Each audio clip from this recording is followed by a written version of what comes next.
My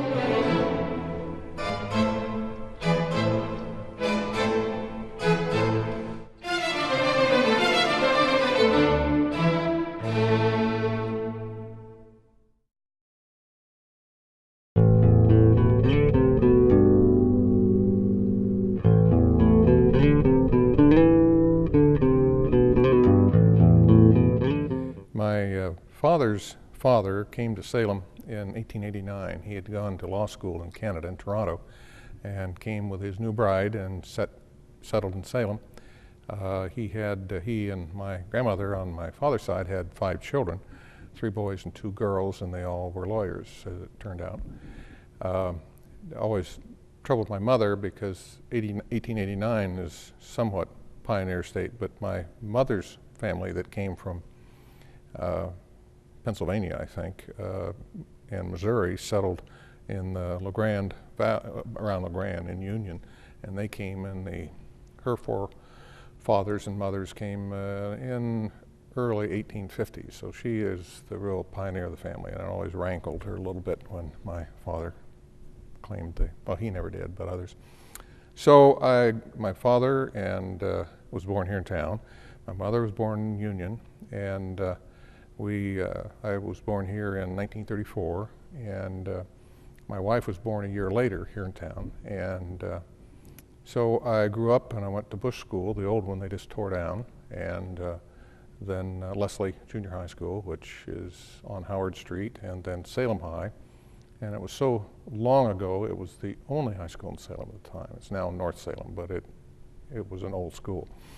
It is now an old school, a good school. So growing up in Salem was quite a thrill. I can remember some points. 1940, I rode in the Salem Centennial Parade on a float with gladiolas. I don't care for them since then.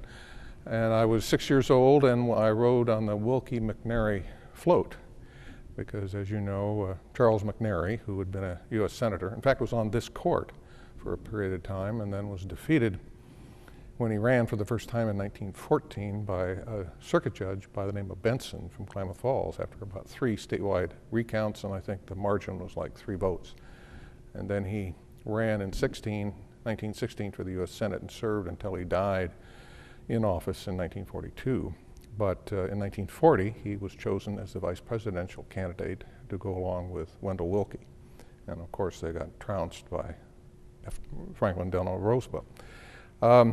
So Salem was a great place to grow up, and then my cousins, because of the brothers and sisters for my father, my cousins are all kind of around Salem. In fact, they live within a mile and a half of me, except for one family that lived in the Dalles.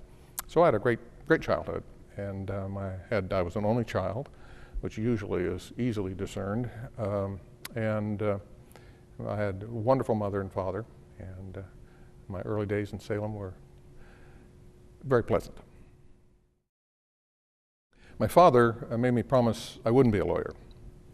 So I immediately set out to break that promise. I never asked him about it, but I think he did that because being a 3rd generation with the 2 preceding generations, pretty much all lawyers, I think he felt there might be some added pressure on me to be a lawyer, whether I wanted to be a lawyer or not.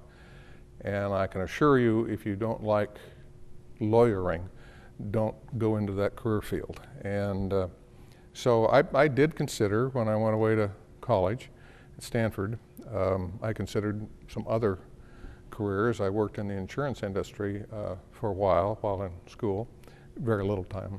And then I went into the Air Force because I was an ROTC commissioned officer. I went in the Air Force. I considered staying in the Air Force as a career officer, and because I had a great job flying jets and other aircraft. But I ultimately decided I really wanted to be a lawyer, so I came home. So I think the answer to your question is where I started. I think I probably had it in the back of my head as soon as I understood what a lawyer was. I had a bad habit. My diction isn't particularly good now, but it was even worse when I was young.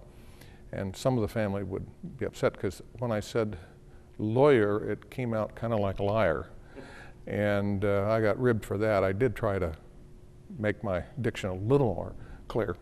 But I had the wet-headed wabbit, Elmer Fudd, so I struggled with that. But some say I haven't improved very much. My father had a client, Lee Irely was his name, and he worked on and made link trainers, which are a trainer that's on the ground, but you use it to learn how to fly in weather. If it's enclosed, so you just fly on your instruments. And he also developed carnival rides. If you're familiar with the octopus or the Lupo Loop or any of those, he invented those and manufactured them here out on Airport Road for many years, and he flew. So I had the opportunity to fly with him, and I had admired him. So I thought, well, that might be good. And I felt that it would be a challenge. I didn't know that I could do it. I'd never had the controls of an airplane other than sitting as a passenger and with no controls. And so I decided I was already in ROTC, and I'd sign up for an extra year and go to pilot training.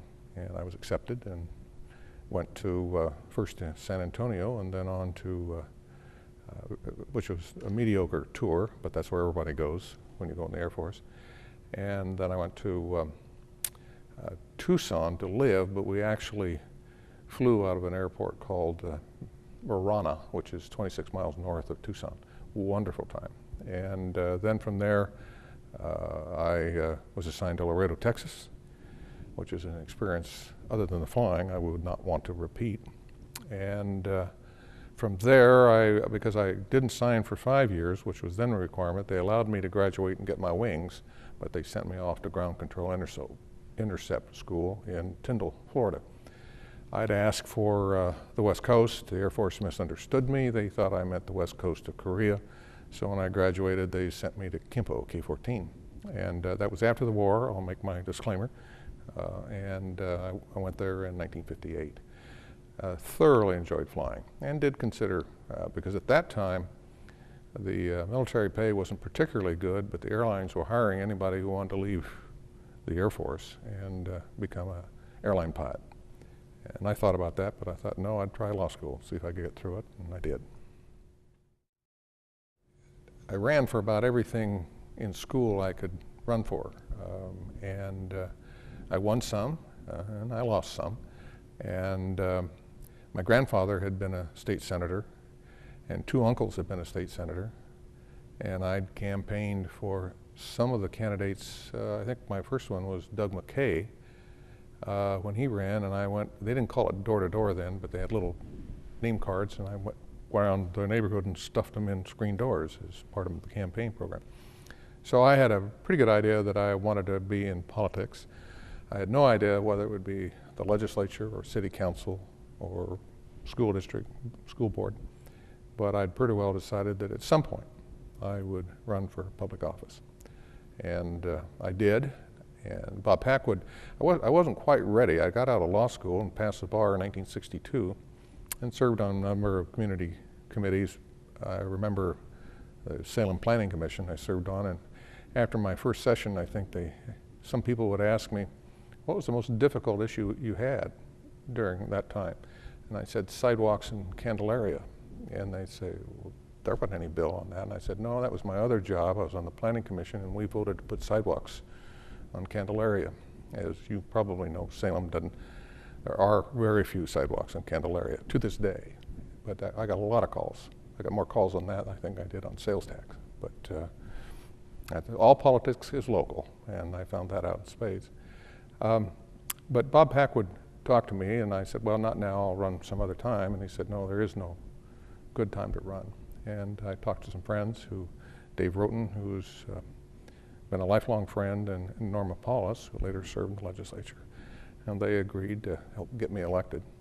And so I decided to run and did. I ran in 1966 and was elected the Republican candidate in the May election, and then ran again in November and was elected. And I don't remember the day. It's the first Monday after the first Tuesday in January of 1967. Well, I think I was impressed by Doug McKay. I didn't know him well. I was a kid, but he ran a Chevrolet dealership here in town. And he had done very well, I think, in politics and in business. And then I would have to say my real role model in politics was Mark O. Hatfield, who I followed his career when he was Dean of Men at Willamette, and then ran for the legislature.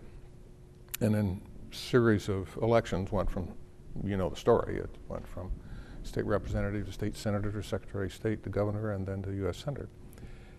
Very decent person. I had known him for some time, had gone to school with Antoinette, his wife, and before she was his wife, and admired her. And so he was kind of my role model.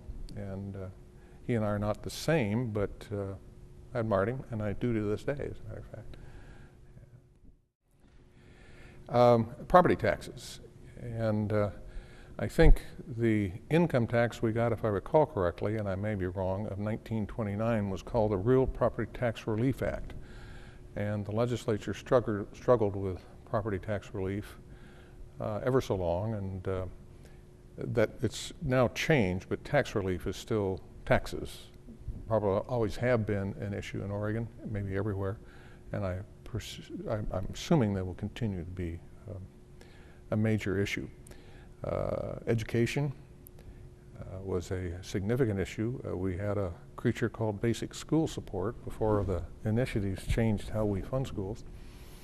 And the goal was to get up to 50%, but I always thought it was interesting because the legislature had the responsibility of filling the reservoir, but the faucet tap was in the hands of the local school board. And so no matter how hard you worked and how much water you put in the reservoir, all they had to do was turn the handle and more went out. So we never really reached the magical 50%. And then the whole scheme has changed in how we fund. But it's still an issue, funding education. And it should be. It's a very important task. The environment was important to Oregonians clear back then, and business, to some degree at least, jobs. We knew that jobs fueled our economy, particularly because we're based on the income tax now and then.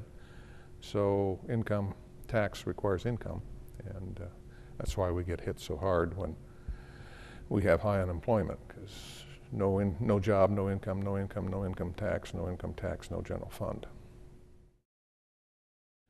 Well, let me phrase it this way. People would ask, would I want to serve in the legislature again? I said, my feeling has been, and I have said, that if I could go back to the time I served, 1967 through 77, I'd do that.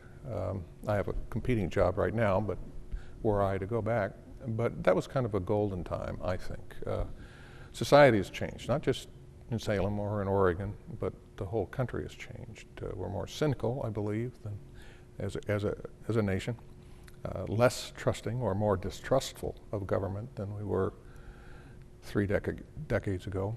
And it's just an angrier society, I believe. And it wasn't just all peaches and cream back then, but the parties got along reasonably well, and we enjoyed working together, and we were partisan when we needed to be, but it wasn't the driving force that made the thing work.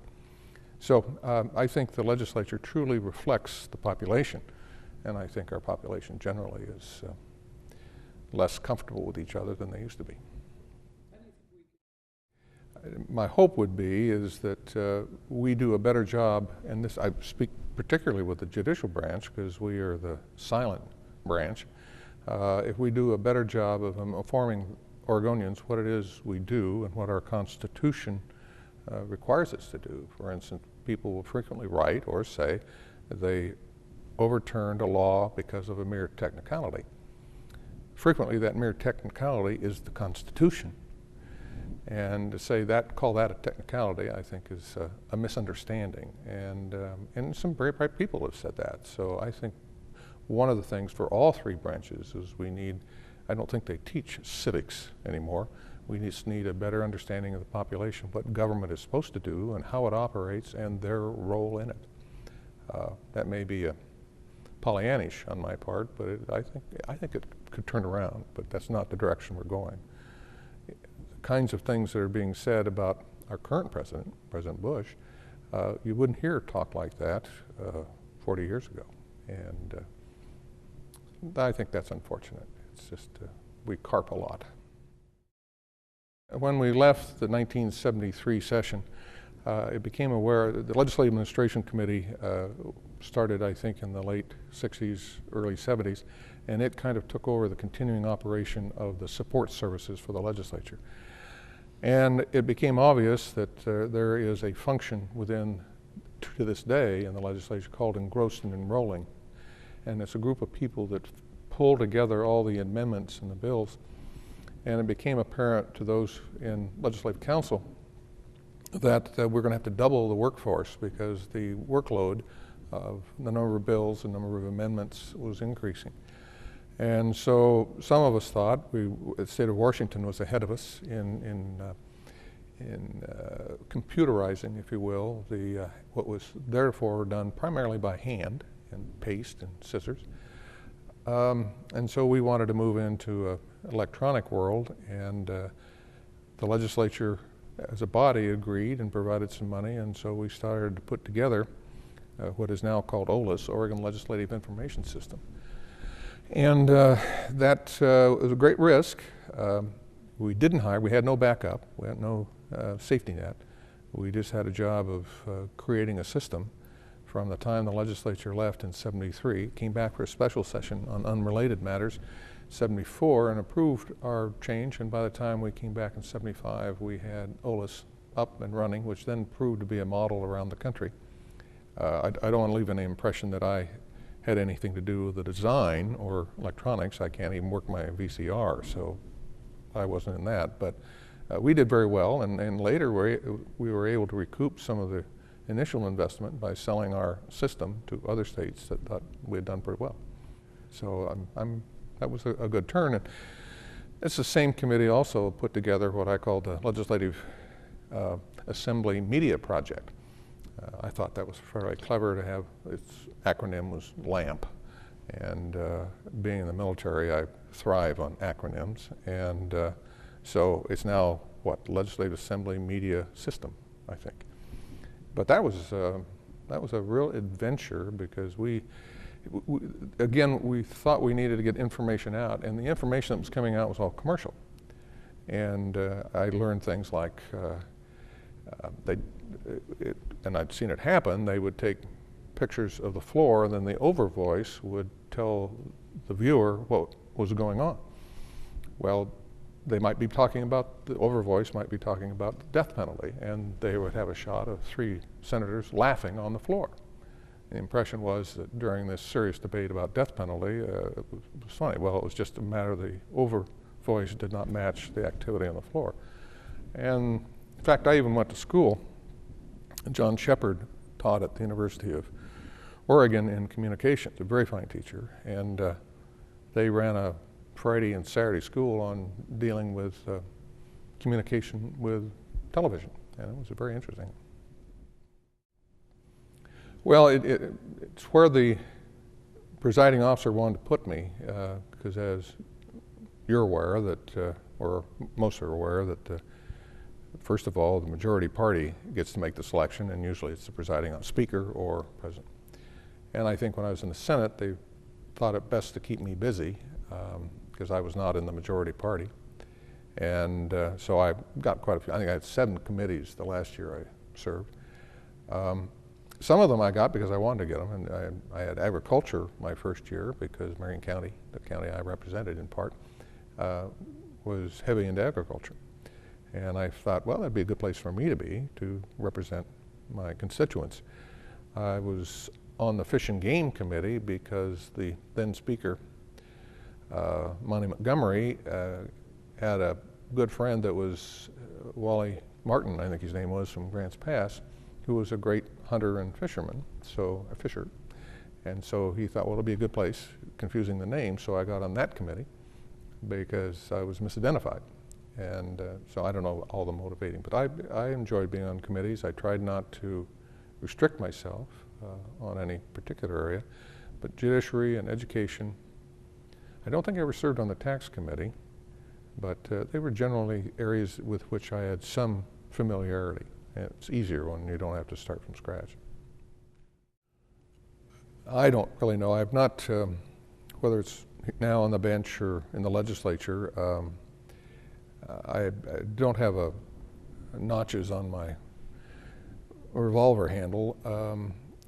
I enjoyed the participation in a variety of things. There are things that I think, and I'm probably missing some, but participation in the beach bill, the bottle bill, and first time I voted no on the bottle bill, and then I moved over to the Senate, and in '71 I voted aye, and I think it's a good bill, was a good bill, good law. And the beach bill was kind of fun. When I was in law school, I kind of studied the Oregon-Washington Compact up until, late 50s, early 60s. The boundary between Oregon and Washington was mid-channel of the main channel of the Columbia River. And then once the Columbia River took a big run north, and it came over in what they call meets and bounds, or survey measurement. And because they were building so many dams and they were having workers' comp, I'm told, workers' comp claims, they didn't know whether they were, it depended which way how far the river moved north or south as to whether you were in Oregon or Washington. So they decided to survey the main channel as it was in the 50s, and then by putting down survey calls, then that became, and is today, the boundary between Oregon and Washington. Oddly enough, the legislature never changed the county boundary at least they haven't. I don't think they have. So the county's northern boundary in Oregon is still the main channel. So you may, I think, you can literally be in Oregon and not be in a county, and you can be in a county that really is now in Washington. I haven't followed that up, and no one's interested particularly. But that came to help me when we had House Bill 1601, which was the beach bill. Because we started with defining what the beach was, but it was vegetation became a very important part. And for some time, that was when the vegetation ended, then the rest of it was beach. And of course, Ozza West had earlier declared in the early part of last century that wet sands were state highways, and so those were under the public's ownership. And the beach bill said, no, we're going to go up to some point. The vegetation line was going to be beach property, state property. And the concern was, of course, some could pull up the vegetation, which might be grass, and vegetation's always been an interesting thing along the beach. To keep the sand dunes down, they planted a lot of grass in the CCC area, I think, to stabilize the dunes. So we learned that you can actually move the vegetation forward or backwards. Calling upon my experience with survey calls, I suggested that, and I certainly wasn't the major driver or drafter of the beach bill, that rather than going on the vegetation, we see where the vegetation is, or pick a line, and ultimately the legislature picked the 16-foot line. And then they had it surveyed, and that became the demarcation line between the public's beach and the landowner's private property. And if you go over to the Capitol building and look at the picture of Tom McCall, you'll see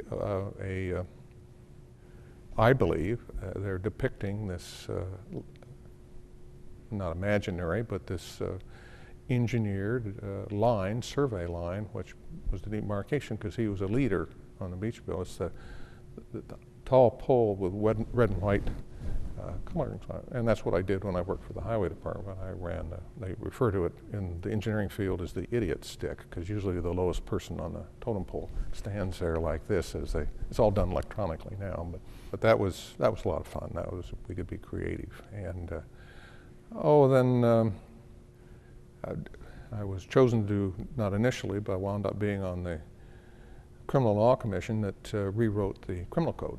And that was a major task. Started, I think, '68, and we passed the criminal code itself, and then we passed the procedure code, I think, in '73, and that was a major undertaking. And a lot of good people working on it, and I enjoyed that work. There were a number of bills that I think helped us go forward. Some passed, some didn't. So, but I haven't invested much time on what is my legacy. I don't like that designation, and if there would one, it'd be were there to be a legacy, I hope it would be hard work. But that's for others to judge. I resigned from the legislature, from the Senate, on October 21, 1977, after Bob Straub had appointed me, and was sworn in as a Marion County Circuit Judge in the morning of Monday, October 24th. That was a Friday to Monday. Because I'd been a practicing lawyer for 15 years, I was familiar with the system and the law, and so there was not much transition. When people would ask me, was your experience as a trial lawyer the most help when you transitioned from an attorney, a lawyer, or a legislator into going on the bench? And my answer was no. Being a committee chair was the best training I had. And I submit, if you stop to think about it, a judge's role in our court system is more like a committee chair. You have an agenda, docket. You have rules by which you must play. You are supposed to be impartial and fair and allow everybody to be heard, and not abdicate for either side. And that, to me, was more reminiscent of my days as a committee chair, usually a subcommittee chair. So it was quite natural for me to move onto the bench. And I got lucky. The first case I had been assigned by then presiding Judge Val Sloper was a mandamus case. And I say I got lucky because I wrote the chapter on mandamus for the pleading and practice continuing legal education volumes for the Oregon State Bar. So I kind of like Briar Rabbit, don't throw me in the briar patch. And that's where I really wanted to be, so I got lucky. So there really wasn't a great transition. We have in Oregon cameras in the courtroom. Some states in the federal system will not permit, as you know, cameras to photograph where we're sitting here during a court session. But Oregon has had for 20 years or so cameras available in the courtroom. We've had it, I'd say, almost 25 years, we being the Supreme Court. But we do have facilities and there's a trial court rule for media in the courtroom. The Legislative Assembly media system was a very great help to us in some of our key cases. I think there was one case that you actually piped back over to the Capitol, digitized it, and it went out on the net. So people could actually sit and watch what we do. Now, one would question how interesting is that? If someone said it's like watching paint dry, and I happen to find it very interesting. In fact, we worked for some time on a program where we would do it would be like C-SPAN. I didn't do anything in the design, but we were willing to operate so that we would be on fairly regularly when we're holding cases. And that attracted me. I thought that the more you see and understand what's going on, the better able, even if you're going to vote against the system, at least you do it on the basis of an intelligent observation of what's going on rather than just conversation. But we're not there yet as far as getting it out into the public, but we will sometime. Court TV has a way of handling it, and so did Judge Wapner, so two different kinds of judge-type activities.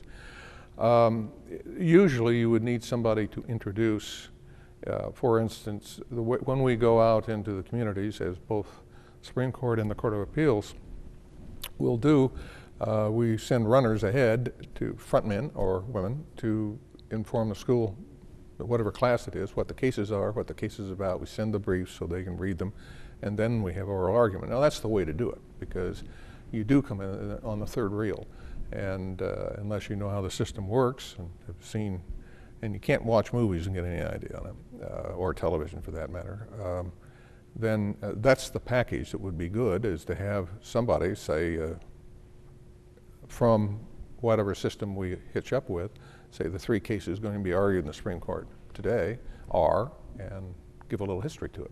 Now you can go on our net, if you're that industrious, and find out what's going to be argued and get a little bit about what the case is. But if we're just catching those who surf on television, then they're not going to invest their time in finding out what their background is. So that's a real defect. But we go out, as I say, the Court of Appeals actually does a better job of packaging our trips out into the community. And that's another thing we were trying to do, to explain so that people get to see us in action. And usually we marry up with having lunch with the faculty or the students or Rotary or Lions Club or something. And we found it very effective in small doses.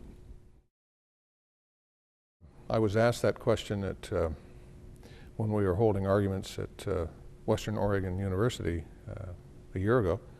And they asked, what is an activist judge? And my response was, the best I can tell, it's a judge who makes a decision with which you do not agree. That's an activist judge. I think it's intended to be pejorative. In most cases, somebody who is active is good, but they picked up on active, and I suppose one would say, well, then I'll be passive. And that's not what they mean. So I am a little troubled by that because it trips off the tongue too easily, particularly in Congress. And I'm not sure the biggest hits the courts have taken is for not taking action. And that's hard to say how that could be an activist judge if it has anything to do with activity or motion or anything else. So that's a concern for Oregon and all the states, and particularly in the federal system, because they have folks that are very outspoken against the federal court system. A corollary, I don't know what people mean because they never define what they mean by activist. It's a label. Another one you hear is that the judges are acting like legislators, mini legislators, writing law. Well, to some extent, it's true in a sense that we do write law because our interpretation of what the legislature writes becomes the law. Our, meaning the Supreme Court. Or the Court of Appeals if we don't take action on the case. So there is some truth to it, but I think to a person in our Oregon court system, we're aware that the legislature is the policymaker, as led by the governor or as assisted by the governor, but the legislature is the one who makes policy, and we do not. And in fact, I think if you looked over the Oregon reports, which are where we publish our opinions, in the last 23 years or so, the only time you'd see the word policy would be when we're talking about an insurance policy or a board of directors policy or something else. And we try very hard not to make policy. And it's very easy for me, having served in all three branches, only a little bit in the executive as an engineering aide too, for the highway department, then bridge division, and then in the legislature here, I understand the roles we're supposed to play, and our role is not to be a legislature. And we try diligently to stay in step with that. And I think that was true when I was a legislator, although I remember getting quite angry with the Supreme Court from time to time when they would overturn one of the bills I had worked on. So I understand the tension, and the whole system is designed to have tension so that we have a balanced government, and we do, I think, in Oregon. It comes in two categories. One, I like the work. I liked drafting bills, drafting law. I liked trying to persuade others that my viewpoint was correct, and that was a lot of fun. And of course, that's pretty much what you do on the courts. You write opinions and then try to persuade your colleagues that your position is the correct one. And I like to read, slow reader, and I like to write. And so both worlds were compatible to somewhat to my skills. And I enjoy the work. The other part of it is they're both people activities. And you'd say, well, yeah, maybe the Chief Justice job is people, but the other 6 are monastic, and that's true. That when the first 9 years I was on the court, I was what we call an associate justice, somebody other than the Chief Justice on the court. We have 7 on the court. And I would spend days, I'd only talk to my law clerk or my judicial assistant, my secretary, because that's what you do. And you come in at 7:30 or 8 and stay till 6, and you read and you write and you think. Fun, but it lacked a people side of it. But for the past 14 years, in this position of Chief Justice, you're also the administrative head of the state judicial department. So that allows me, requires me, to go out and be with the people, and I love it. I love being a circuit court judge because you'd be with the lawyers and the witnesses and the parties and the staff and all this sort of stuff. I knew it was going to be monastic when I came up to Supreme Court. I just didn't have an awareness of how monastic it was going to be, and it's pretty quiet. But so I happen to like the kind of work. You know, I'd love to have been a mechanic, but I'm not mechanical. And when I was small, I wanted to be a steam shovel driver. And that shows how old I am, because they literally were driven by steam, the earth movers. And now, of course, they're power shovels and backhoes and all that stuff. But that's the kind of work I wanted to have, I wanted to do, because I love being outdoors and I didn't want to wear a tie. Well, I obviously made a couple bad turns on my way to adulthood, and but I really enjoyed it. It's good work, and the colleagues I've had in the legislature and on the court I've been very fortunate in whatever group I gather with. I have some really good people to work with, and that's been fun. The human being has a capacity to do atrocious things, and some of them require us to read them and become familiar with what happened. For instance, parental termination cases are extremely difficult, because usually the parent has either abused or neglected the child in order for the state to come in and say, we're going to take away your parental rights, which is an ultimate horrible action for anybody to lose their parenting rights to their child, in my view.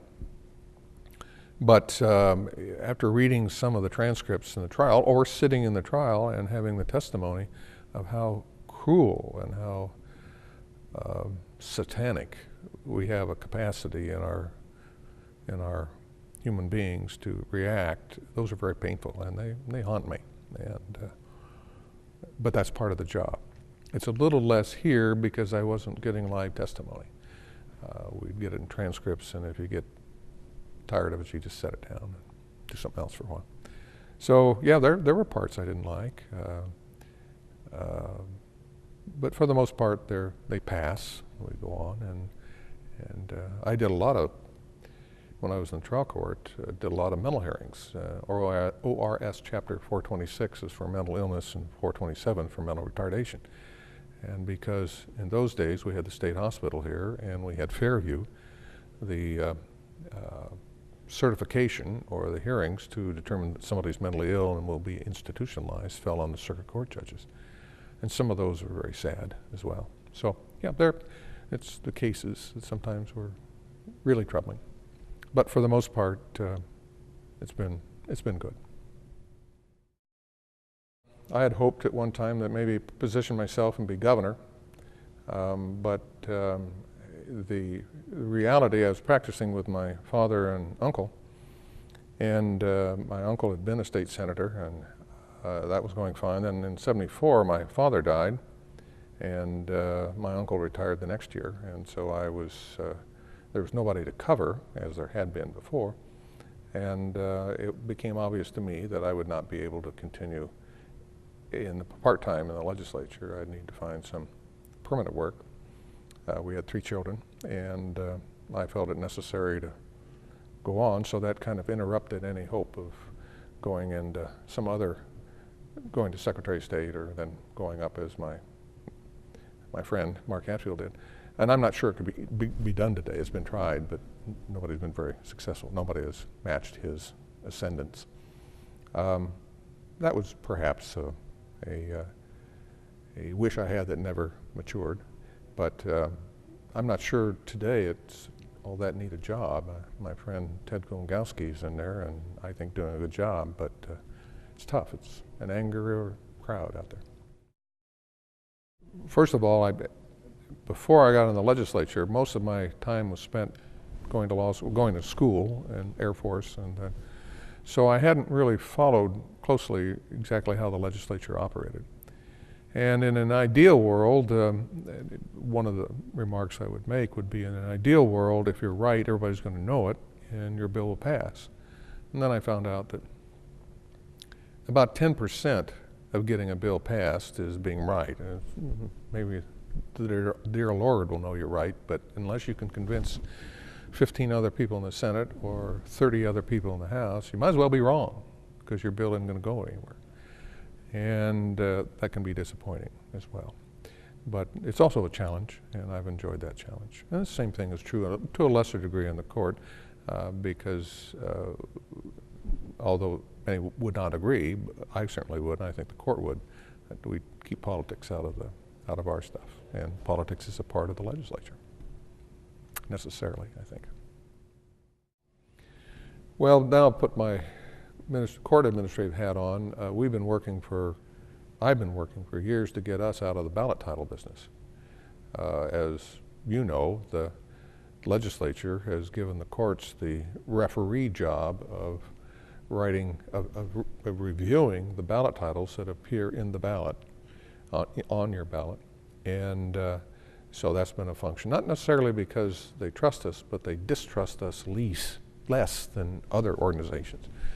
And we've been over there trying to get them to let the legislative council do the work, because a good hunk of our workload, it used to be, it's diminished now because we have changed the law on what this court's responsibility is on ballot titles.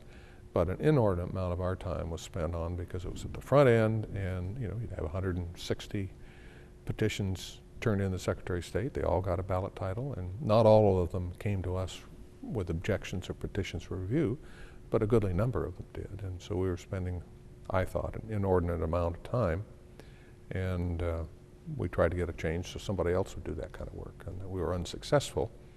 But with help from Phil Schradel and the Attorney General, Phil Schradel was the Assistant Attorney General, and Keith Garza, who was the lead staff attorney, they were able to convince the legislature to make some changes, and so it has lightened our load. We're still in the business, but it's not as nagging as it was for some time. So yeah, on the administrative side, that we still have some room to improve. I really have been, the old days I'd say privileged, and common phrase, been blessed to have served with some very fine people. We had an entering class of our party that were members that were first elected in 1966 and served in the 1967 session. And they were, I think about half of us are still living, but they were a group of 11 or 12 of really very good people. And we all became friends. And some of them are still lobbying or doing whatever else there is. There was one thing that I thought was, when I was majority leader, our party had 38 representatives, and the other party had 22. It was referred to by some as a stomping majority, and we tried to make it democratic with a small d.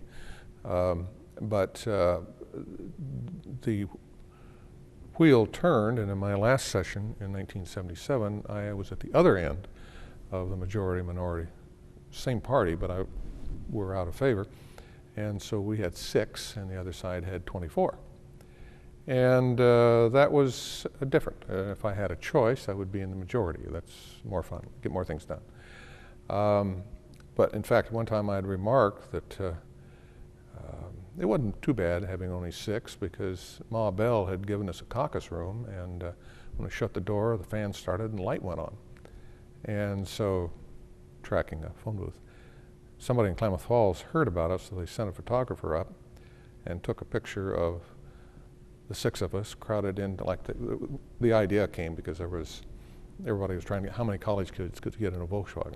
So there is a picture, it's very dear to me, of the 6 of us who were of the party, and all crowded into it's actually more than one phone booth. It's the south side on the Senate toward the back, seen those phone booths, and we were all state senators at the time, obviously, and it was Vic Atiyeh and Tony Meeker and Ken Jernstead. and George Wingard and Bob Smith and me. And that was a nice group of people. I was glad to be associated with them then and associated with them now. And Ken is a remarkable person. He's a former pilot and flew for Chenault in China before the war really broke out for us. He was a flying tiger, a remarkable man. And all the others are all remarkable people too. So it's fun. Liking to be with people. It's not so important maybe in the job I presently hold, but I think for our legislature, if you really don't like people, that's probably not the job you ought to seek. And I think that you have to have a pretty good guidance system on what it is, how you're going to react. I remember one of the things I learned was my first session in 1967. I tried to figure out what would be the best for my constituents, but more importantly, how were they going to like me so I could get reelected? And I found that that's not a very good way to proceed, and because you become a win indicator. How am I going to vote today? Whatever will serve my interests best, not necessarily my constituents, or my county, or the state, but what will be good for me. And I found I figured that would ruin my legislative session anytime. So I'd rather burn out in 2 years making the best decision I can make on the best information I have. And if I get thrown out of office, I'm thrown out. I wouldn't like that, but rather than trying to figure out where the crowd is going and get in front of it.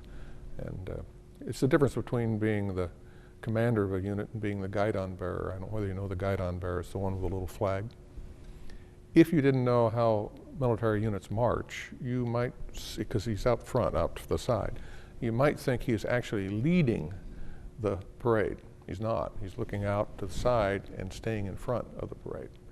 And I chose not to be a guidon bearer. So, and I think that's the right choice. A little risky, I grant. I think you'd have to put the environment at the top. We just live in there was a book written in the 60s, I think, called, I shouldn't have brought it up, I couldn't remember it, to Eco World, but it's the Northern California and Oregon and Washington and Idaho seceded from the United States and set up its own government because we had a different view of how we should shepherd our natural resources and how we deal with our water and our air and everything else. That's part of it. So it's not just Oregon or the Valley. There are beautiful spots all around Oregon. But we've been blessed by a wonderful environment in which to grow up. And we've had pretty strong, our immigration has been pretty strong, pretty rugged individuals that work hard to do things and make things grow and do well that way. And that's carried on, even to our modern immigration. That's made us a little different than others. And also we have a kind of a tradition of being individuals. And we try valiantly to do things our way as long as it's within the law and the Constitution. I'm pretty proud of that. Part of this is the independence we have. A show of hands of people that don't have to pump their own gas. But there are two of us. There are 2 states, I think, now. Oregonians, and I love it, just love it. Oregonians, just don't count on Oregonians to go down the same path. They will, I hope, be brave and thoughtful and make a choice and move on that. Obviously, it would depend on the subject we're doing. Frequently, if not constantly, consult both the federal and the state constitutions because that's the framework within which we operate on any law. So that would be a source. And then the law generally, the reports of the Supreme Court that have been written and others. But that's what I would just call legal research. I'll lump it into that. Other people would be staff.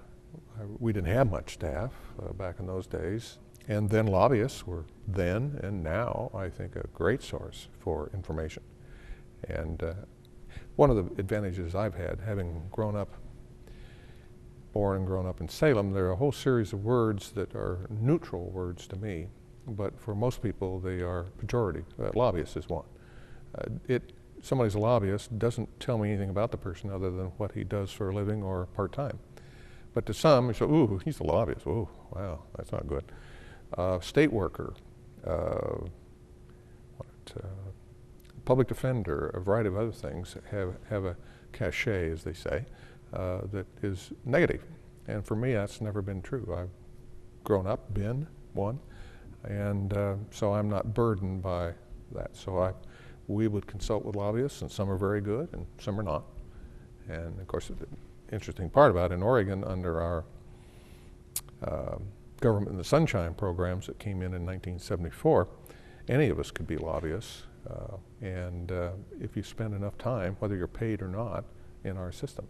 And so lobbyists were very helpful to me. And then we'd go from time to time to, if it were an agricultural matter, I would go visit with the head of the Department of Agriculture. In those days, we would visit the university. I know when I think it was in the Senate, I visited Hans Lindy, who was a law professor at the University of Oregon, for a question I had. So we were thirsty to get as much information as we could, and people were willing to help us. I assume that's still true.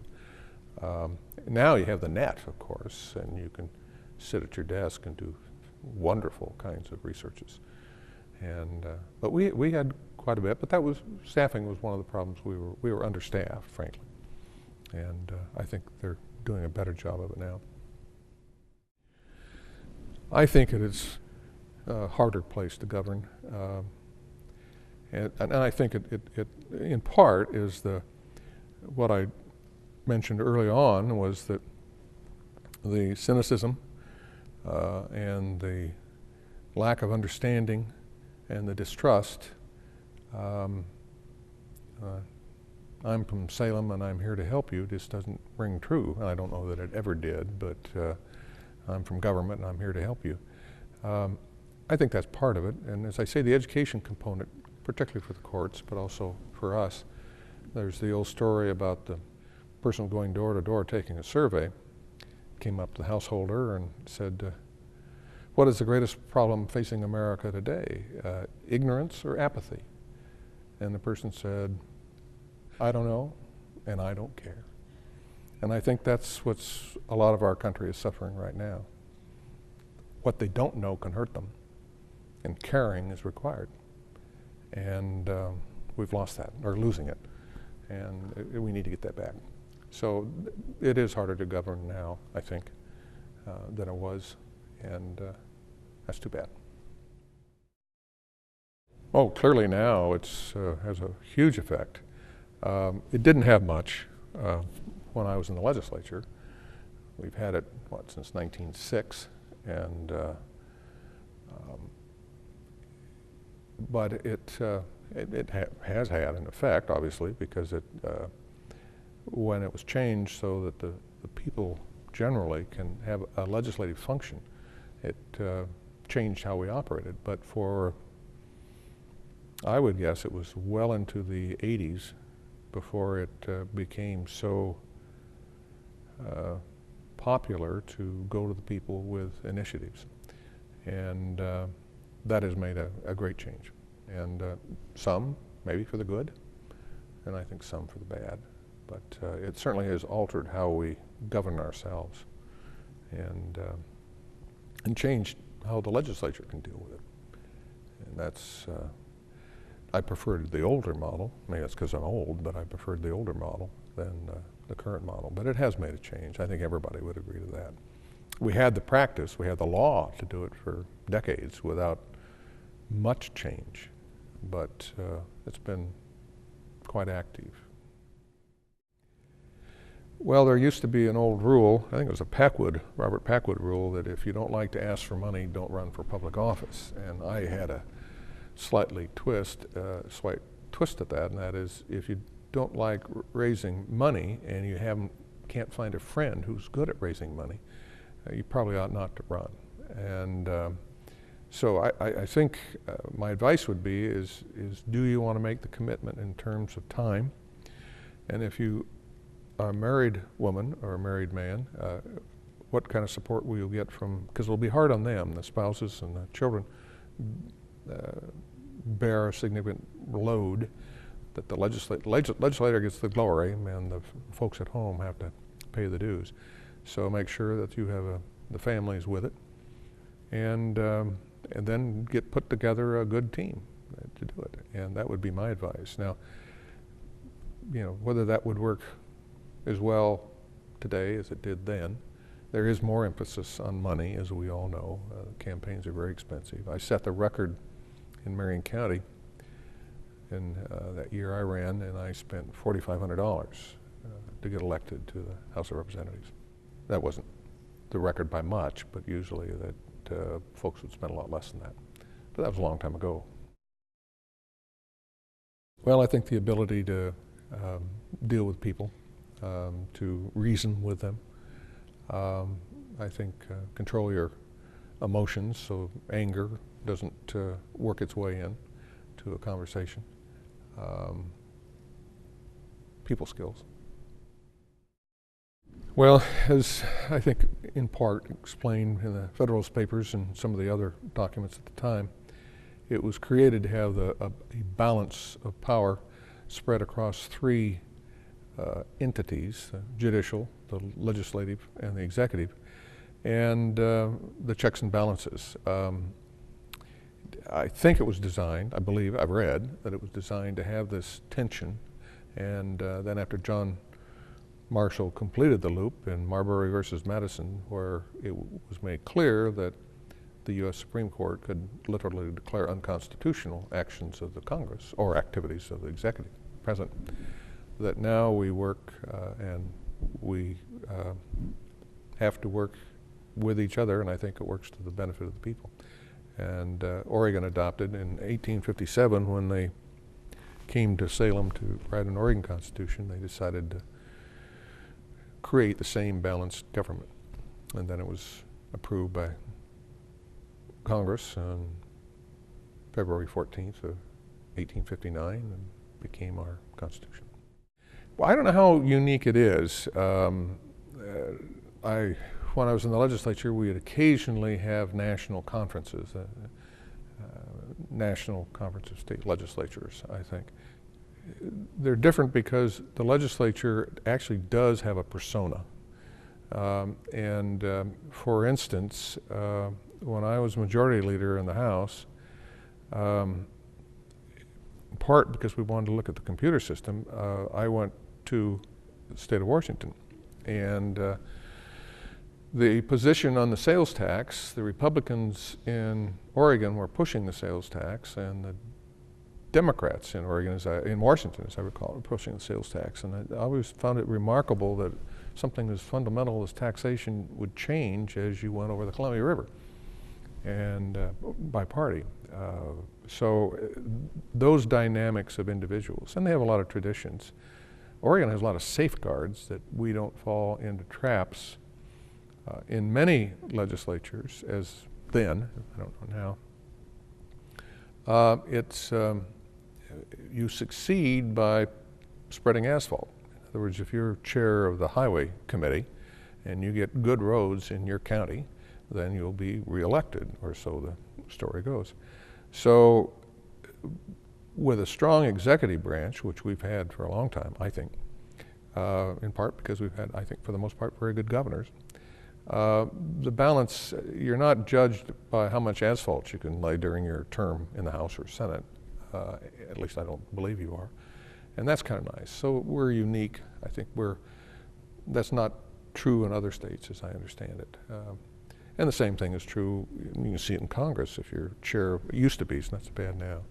If you're chair of Ways and Means, you live in a different world because you have such power. And some of that's true still today in Oregon, but we're pretty transparent. I hope to stay that way.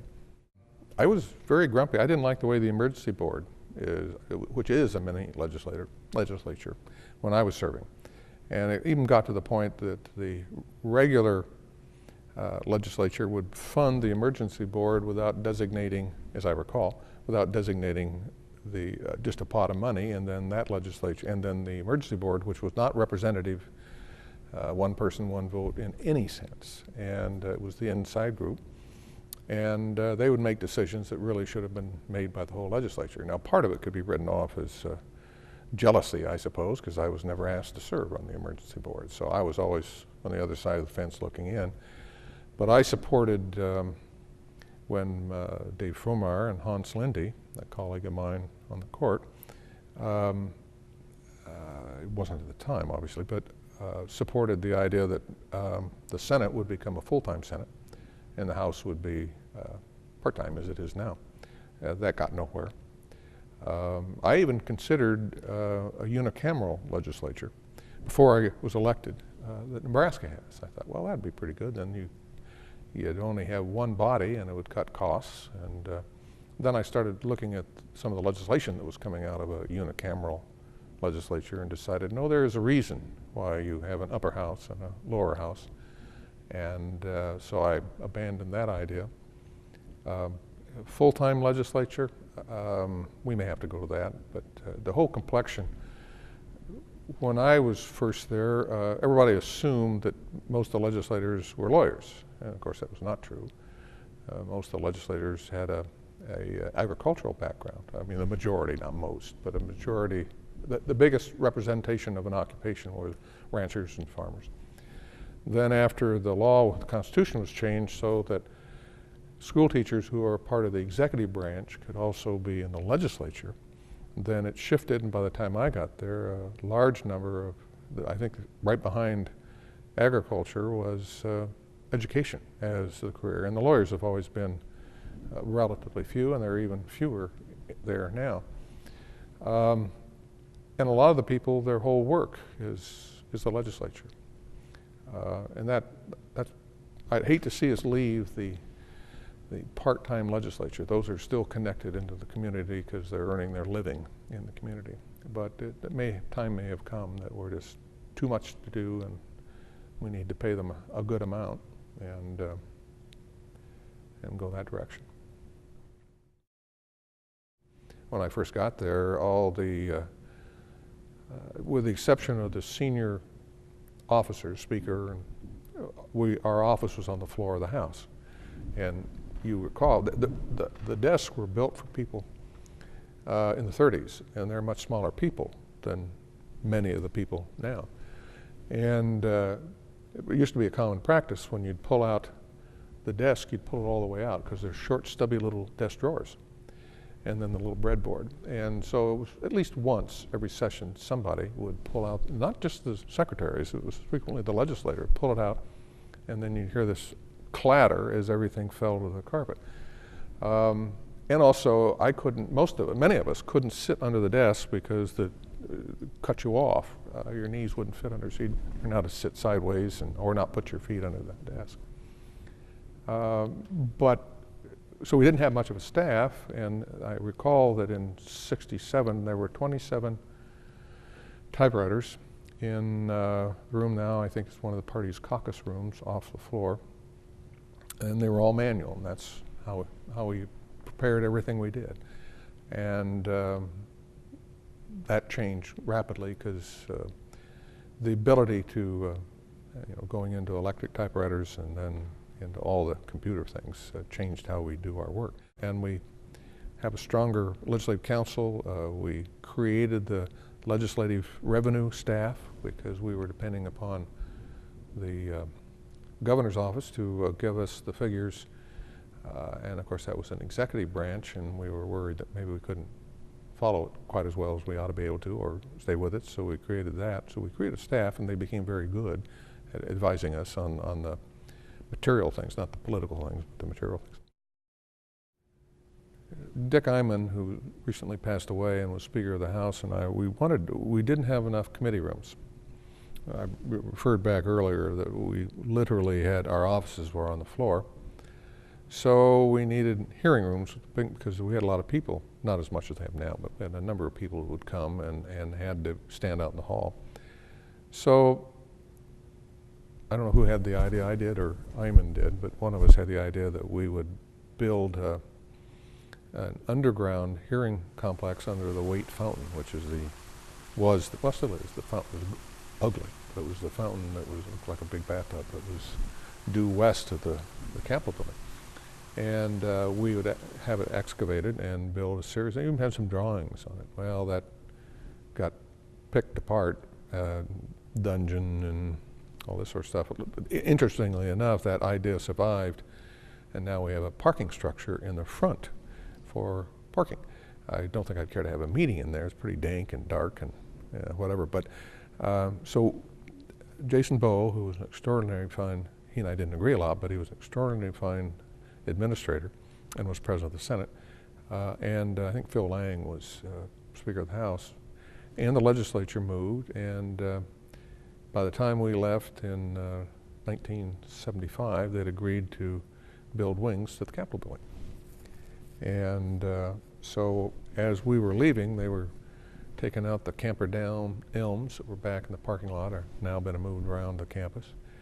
And I think it was a Todd Construction Company from Roseburg got the initial contract.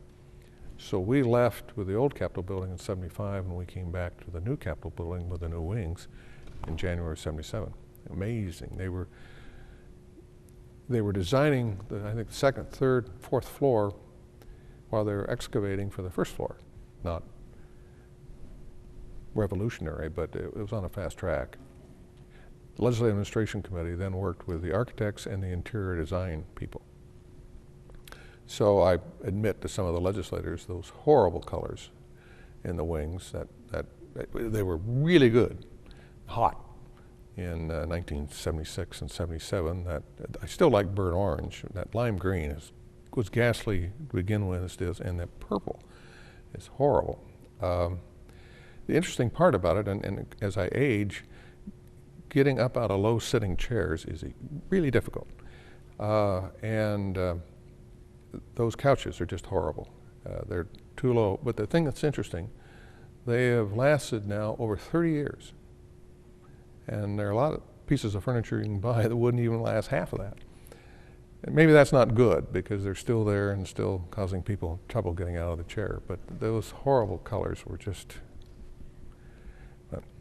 I didn't vote for them, but I was on the committee. Some of our funerals, Tom McCall's funeral and Bob Straub's funeral, and some of those were, the legislature did itself proud by, well, the state did itself proud by honoring those two gentlemen. And so there's some very good times. One I do remember, my youngest son and my wife were up in the gallery when I was in the House, and when Stephen saw me, he said, "Hi, Dad." It was during a session. And he got thrown out. The sergeant at arms went up and dragged my red-faced wife and our son out. But somebody else went over and had the privileges of the floor extended to them, so they came and joined me at the desk, which was even a bigger thrill for our then 4-year-old. And so it's been fun. Well, I was there.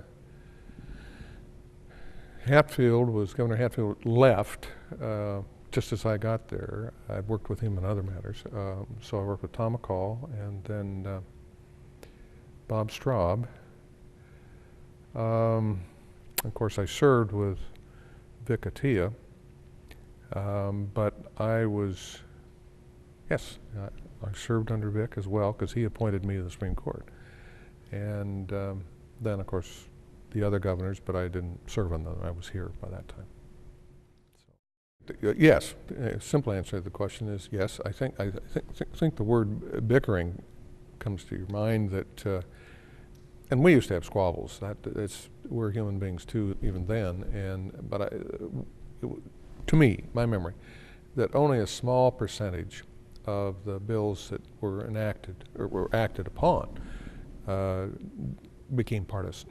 And the result of which is that you're free to, for instance, when we had the 38 members of the House on our party, somebody had commented that we were all free to vote our conscience. It was an easy part to be a majority leader when you had 38 votes because you didn't have to do any arm twisting. And it would not have been fun to be one of the 22, as I later found out, being in a desperate minority. But I think it's the legislature reflects the society, and there's a lot more bickering going on now, I think, than there was 35 years ago or so. Will that change? I hope so. It has the capacity to change if we get some of the current distractions out of our way and try to put it together. So yeah, it was a little, as the first President Bush said, it's a kinder and gentler time. It was. But it was nationally that way. It wasn't just Oregon or the legislature. We can't claim no credit for it. We would meet with McCall. McCall had Ron Schmidt as his PR person and Ed Westerdahl as his, they now call him Chief of Staff. And we were in contact with him constantly, and I think we would meet with McCall periodically from early on in the session and talk about general issues. And occasionally we'd get a hostile call from the governor's office saying, I want to talk to you folks right now. And we had done something that the governor didn't like, and he tended to be volatile, which was part of his charm. And so we'd get a dressing down or whatever, and but we were talking. And the same was true with Bob Straub, and I'm sure it was true with Vic. And then I kind of got, I don't know whether, I'm very fond of Barbara Roberts, but one of the things I've heard is that she didn't keep up her personality is wonderful. She's just, with her people, she's just grand, but she didn't keep up the relationship with the legislature. You may recall she vetoed the legislative budget, and her husband Frank was sitting in the Senate at the time. She did, and it was overridden and went forward. But no, I think that, I'm glad that was brought up, because I think that is something that has changed. But I leave a wide margin for error, because not being in the inner circle, it just doesn't, there may be a lot of conversation going on, but I sense that that is one of the problems. And that's too bad, because the governors we've had have been, I think, very bright and well-meaning, and are reasonably good communicators. So it's a shame that they don't communicate, if that's a fact. Well, the great people with whom I've had the opportunity to work, it's been thrilling, and not only the people that are on the court or in the legislature, but the people with whom you work, staff. We've had marvelous staff here, and we had great staff when I was in the legislature. And so I'd say the people are the most memorable part of my service. A lot of it was fun. I like real property cases. As I mentioned earlier, that we don't get many here because the law is pretty well settled on adverse possession and contracts for sale of property and this sort of stuff. But there were three of us on the court when I first got here. Bud Lant, who was the Chief Justice, and Bob Campbell, who was another colleague, and I, and we'd all gone to Willamette, and we'd all taken real property, but we didn't have the same teacher. But we all loved cases with real property in it, meets and bounds and surveying, monuments, and all that sort of stuff. We didn't get many, and the joke went around the community, the legal community, if you put a map in it, those three would vote to take the case. It wasn't true, but we had a lot of fun with it. So that was a fun experience, but we just don't get them. No, I'm looking forward to it. I think I will squander it, because I retired from, I was on active duty, then the reserve, then the Oregon Air National Guard for a total of 34.5 years, and that meant that Tuesday nights or weekends or 2 weeks in the summer were pretty well occupied with the military. And I retired in the end of December 1990, and I got my weekends back, and all of a sudden I've squandered them on mowing the lawn and things like that. So I'm sure I'll find something to do, but I don't have any particular plan in mind. We have a system in Oregon, if the judge elects to do it, I can increase the cap on my retirement from 65 to 75% of my last 3 years or any 3 years salary, if I promise to give back 35 days, judge days, each year for 5 years for free. And then I get a higher retirement, and I plan to do that. My main motivation is that it's kind of a glide path. You don't go down and to the office and your keys don't work because they've changed the locks, and so this I'll keep in the judging, and we have a tradition not bringing back our retirees. It's a modern tradition on the court, so I will do my judging, but not here, Supreme Court. But I have talked to Chief Judge Brewer, and if they'll have me, I'll work over there for a while. And we have video programs where we do what's called post-conviction relief cases. And so they're situated now in the tax court, the judge and the attorney general, and then the lawyer for the incarcerated person usually is at Snake River over in Ontario, or Two Rivers in Hermiston, or wherever it may be, and conduct hearings on post-conviction. So I'll be doing some of that. Some have encouraged me to go back to the trial court, and I'll have to get I very well may. I haven't made the decision yet. It's been 23 years since I've been there, and somebody said, well, I'm worried I can't keep up. And they said, oh, it's like riding a bicycle. I'm glad they didn't say like riding a horse, because I never could ride a horse. Bicycles, yes. Horses, no.